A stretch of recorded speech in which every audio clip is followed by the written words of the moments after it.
Okay, this is clip 3, how to read a production statement. I don't know how well this will work, and you can get all this information from other sources on the internet, but I want to just explain this, or try to explain some of it, to a reader who sent me his or her most recent production statement. We're talking about a specific well. This is a new well for them, and it was the Williston well. It was a section line well, XE1H. And they got 4 tranches of income from that well for some reason, which I can't explain. But we'll look at, I'll just look at a couple of things just to explain what's going on.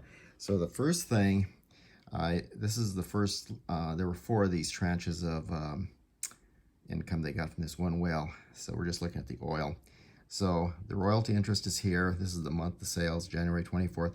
The total amount of oil that was sold from that well, slightly less than the total amount of production, was 61,000 plus barrels of oil. They sold it for a price, the company sold it for a price of around $70.76. The net price they have over here, that's taking out all the transportation costs, etc., other fees.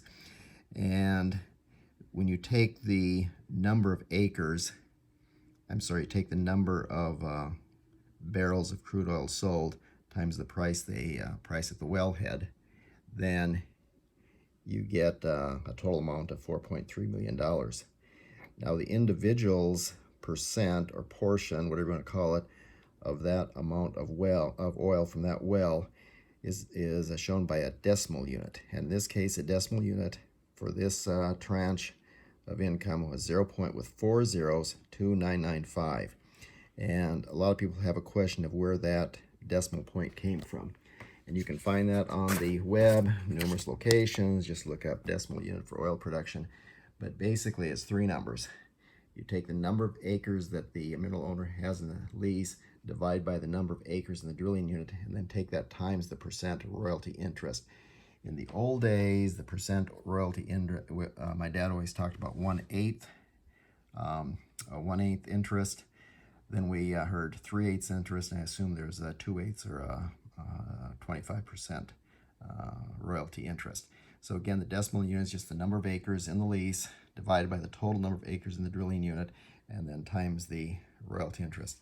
Now I have no idea what the royalty interest was for this well for this mineral owner, and I certainly have no idea how many acres that individual had. But it's kind of fun to do some calculations and see what you can find out. So let's see what I have on that page. I did some calculations somewhere. Let me find it. All right. Okay, here we go.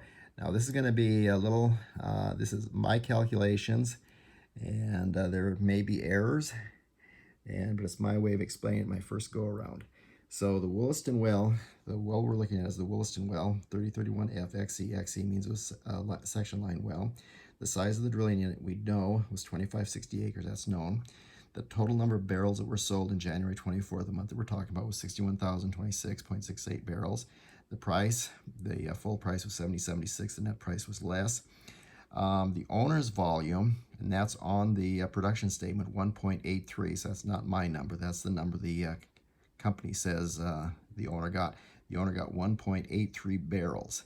And if you take that 1.83 barrels that the owner got from that well, and you take it times the 70.76, you'll get, now my numbers are, I'm loose with rounding and not being totally exact, so take that all into consideration. But that works out about right. If it had been 2 barrels at $70, it would have been 140. So the company said, my calculation said it was 129.49.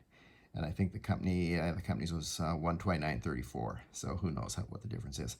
Now, what was interesting, I just did a WAG, and I'm guessing, this is a relatively new well, that the owner got a 3/16. If the owner got a 3/16 royalty interest, that would be 0.375. Then if you work this decimal unit formula backwards, then you can calculate what the royalty interest was or the likely number of acres that was in this lease that this owner had. And I did that, And I think that with that tranche of 129 bucks, whatever that is, 129 bucks, that was based on an ownership of 0.2 acres. That's, can you imagine how small that is? 0.2 acres in a 2560 acre drilling unit. And likewise, let's see if we go down a little bit. Likewise, here he had a 0.8 acres, and his share was 7 barrels, and 7 barrels times 70, $506.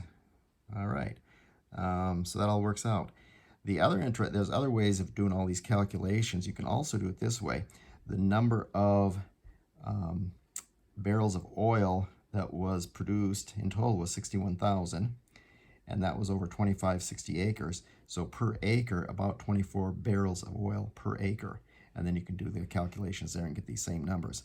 So anyway, a couple things. One is that for my reader who was wondering about where the decimal unit comes from, it's very simple, just the number of acres in the lease divided by the number of acres in the drilling unit, and take that times the royalty interest. And the reader would have all those informations. They would know how many, they just looked at their lease, they would know how many number of acres they had in lease, they know what the percent royalty interest is, and then that should work out.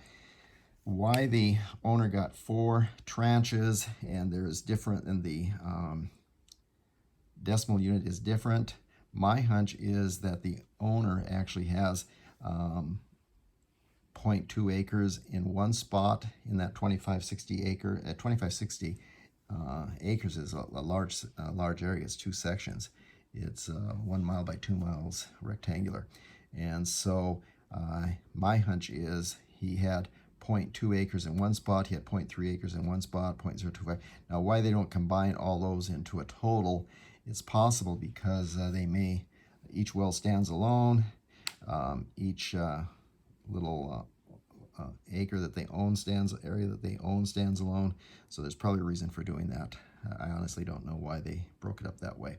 But anyway, the important thing was the reader was asking me where the decimal unit came from.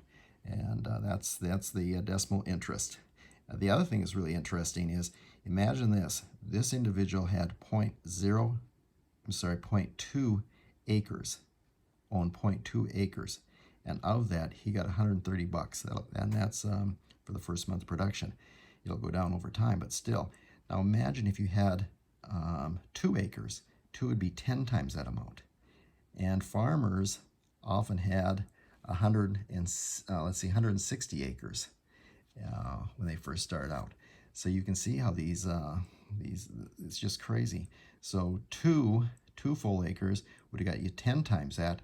20 acres would have got you 100 times that. So there you go. And I think I'll leave it there. This will be clip number 3, and we'll see what happens.